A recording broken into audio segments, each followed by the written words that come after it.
So based on what I'm seeing on the screen, I can imagine that this person is going through a deep emotional experience right now, but perhaps for the first time he's able to re-experience the event that caused the trauma from a more detached way, and in a safe and supportive environment.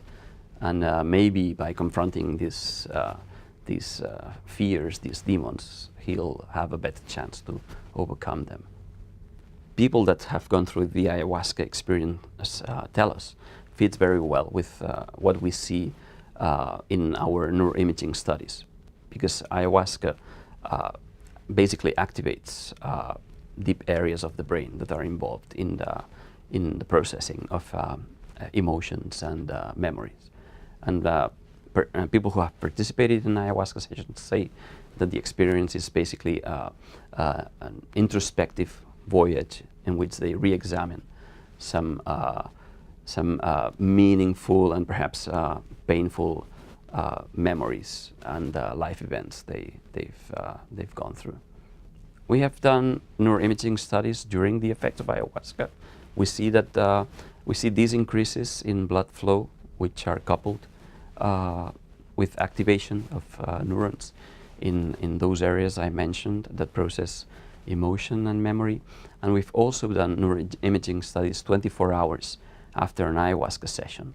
And what we see is that connectivity between areas modulating emotion and areas modulating cognition gets increased. So they communicate better in the 24 hours after an ayahuasca session.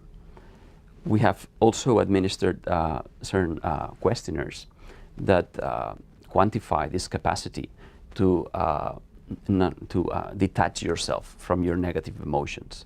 And we've seen that the increased connectivity between those areas, in the frontal brain and in the medial temporal cortex that mediate cognition and emotion, correlate with increases in these self-report questionnaires. So the greater this functional connectivity in the 24 hours after an ayahuasca session, the longer lasting are the beneficial effects of ayahuasca. So we followed up people and administered the questionnaires again 1 month later, and we also saw a correlation. So those who had experienced this increased connectivity between cognition and emotion processing areas in the brain had better outcomes 1 month later.